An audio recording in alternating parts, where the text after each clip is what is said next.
जय श्री राम साथियों। अयोध्या के सभी घाटों में इस प्रकार से अनगिनत बॉक्स रखे हैं।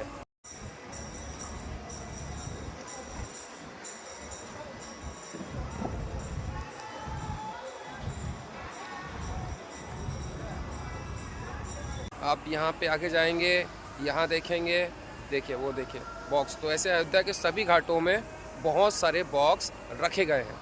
डरने की कोई बात नहीं है दोस्तों। इस बार की जो दीपावली अयोध्या की होने वाली बहुत ही शानदार, बहुत ही सुंदर होने वाली है। एक तो प्रभु श्री रामचंद्र जी का भव्य मंदिर इस साल बनकर तैयार हो चुका है, एक प्रकार से प्राण प्रतिष्ठा हो चुकी है। मंदिर तो एक प्रकार से बनने की प्रक्रिया में है और इस बार 25 लाख दीपक जलने वाले हैं।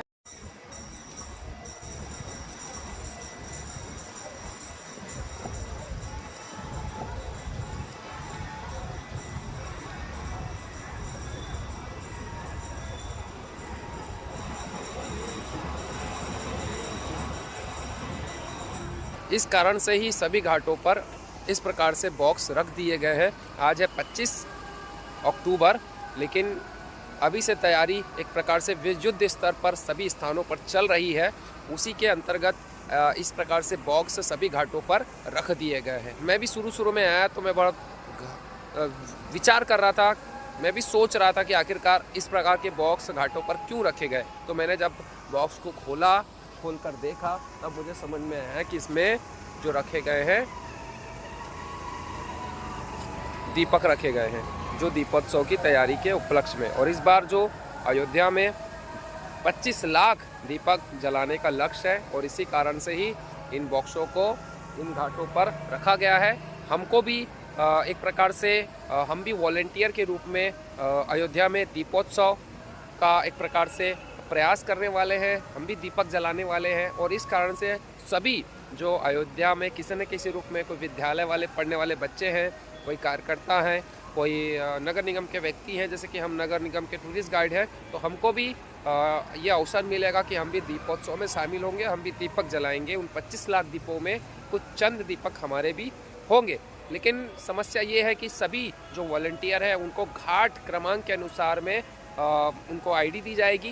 लेकिन हमको जो घाट मिला है वो 51 नंबर का घाट है दोस्तों। तो मैं 2 से 3 घंटे हो गए मुझे पूरे अयोध्या, मतलब जो घाट है सरयू नदी के आसपास बना हुआ, उसका चक्कर काटते हुए, लेकिन मुझे अभी तक के जो मुझे 51 नंबर का जो घाट अलॉट किया गया है वो मुझे दिखाई नहीं दिया। लास्ट तक मैंने प्रयास किया तो अभी जस्ट लगभग 9 से 9:30 बज रहे हैं, तो लास्ट मुझे 47 नंबर का घाट नज़र आया। मतलब 4 और घाट मुझे देखने हैं, क्योंकि मैंने पूरे घाट देख लिए हैं। तो अब समझ में नहीं आ रहा है कि मैं क्या करूं, लेकिन जो उत्साह है, जो उमंग है, इस कारण से ही मैंने ये आया और प्रयास किया। हालांकि मेरी तबीयत भी थोड़ी सी नरम गरम है, लेकिन फिर भी उत्साह था कि भाई बाद में मैं खोजूं और ना मिले, इस कारण से मैं पहले आ गया। मैं देख लेता हूँ कहाँ पर घाट है तो बाद में समस्या ना हो। लेकिन समस्या सोचा था कि कम हो जाएगी, लेकिन समस्या और बढ़ गई, क्योंकि इतना समय भी बर्बाद हुआ, थक भी गए, ऊपर से घाट हमें मिला ही नहीं।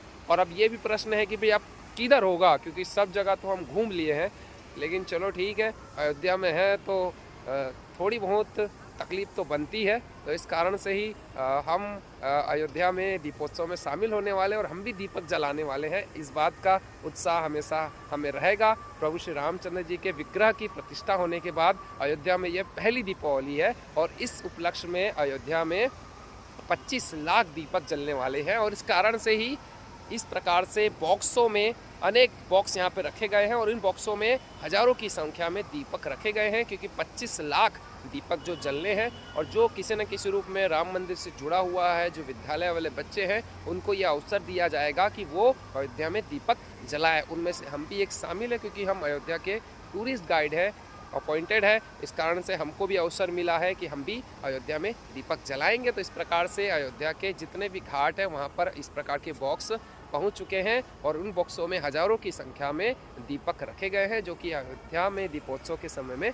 जलाए जाएंगे, जिनकी संख्या 25 लाख है। तो उस अभूतपूर्ण क्षण के हम भी साक्षी बनने वाले हैं। तो हम ये आशा करते हैं, इच्छा जाहिर करते हैं कि आप भी उस अनमोल पल के हिस्सा बने। चलो ठीक है, प्रत्यक्ष रूप में आप नहीं आ सकते तो कम से कम हमारे सोशल मीडिया के माध्यम से हम अयोध्या के संबंध में बहुत सारी जानकारी देने वाले हैं। तो हमारे साथ यूं ही बने रहिए, क्योंकि आप जानते हैं हमारा नाम मेहुल भारत यात्री, हमने भारत की भी यात्रा की है, वर्तमान में अयोध्या में है। और आनंद उठा रहे हैं उन पलों का, जो कि हमारे आराध्य प्रभु श्री रामचंद्र जी से जुड़े हुए लम्हे हैं। किसी न किसी रूप में हमारे प्रभु ने इन अनेक स्थानों पर अपनी लीलाएं की है, अपने जो समय है जीवन का उनको काटा है, उनको बिताया है, और एक प्रकार से केवल काटा बिताया नहीं है, हमारे सामने एक उदाहरण प्रस्तुत किया है। उन किसी न किसी उद्देश्य, किसी लक्ष्य के लिए ये वो धरती पर आए थे, और वो लक्ष्य की पूर्ति करके आखिरकार अपने धाम को चले गए। लेकिन बहुत आनंद आता है दोस्तों, मेरा रग रग मतलब झूम उठता है। बहुत सारे लोग ये सोचते हैं कि भाई हमारा गुजारा नहीं चल रहा है, हमको आवक बढ़ानी है, या किसी भी तरीके से ये सोचते रहते हैं कि मैं बड़ा मस्त व्यक्ति हूँ, मुझे बड़ा आनंद आता है।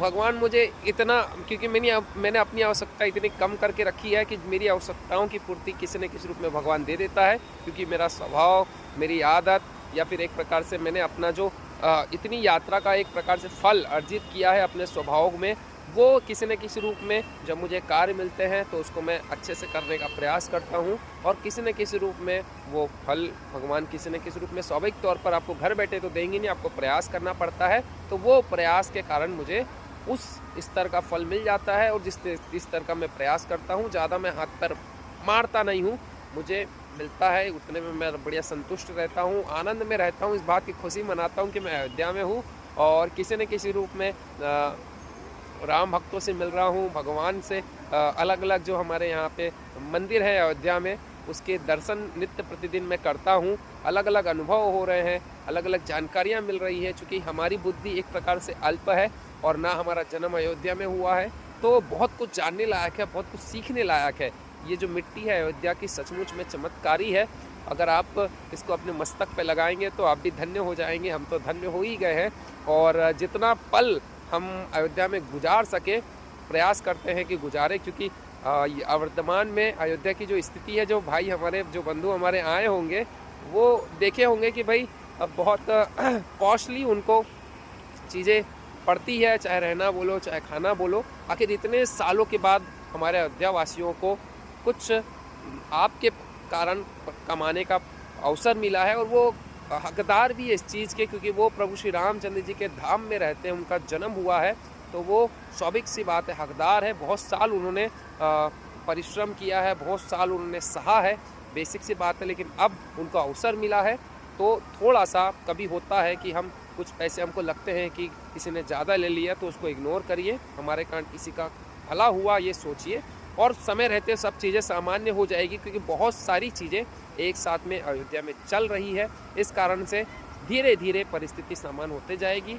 बहुत सारे विकास कार्य चल रहे हैं, तो धीरे धीरे जो विकास कार्य है वो स्पष्ट रूप में दिखने शुरू हो जाएंगे, और जो अयोध्या की भव्यता है, अयोध्या की जो सुंदरता है, जो उस काल में रही होगी, उसका एक प्रकार से प्रतिबिंब दिखाई देगा, ये मैं आशा करता हूँ। और जो प्रशासन है उसमें नित्य प्रतिदिन लगा हुआ है तन मन धन से, और इसी का जो फल है वो हमको देखने को भी मिलता है, और लगातार दिख भी रहा है, क्योंकि मैं हर पल यहाँ पर हूँ, तो मैं अनुभव करता हूँ, और आशा करता हूँ कि आप भी हमारे साथ जुड़े, और हम आपको अयोध्या के उन अनमोल पलों के, उन लम्हों के किसी न किसी प्रकार से साक्षी बनाए, आपको जानकारी दे। धन्यवाद, हमारे साथ जुड़े। जय श्री राम।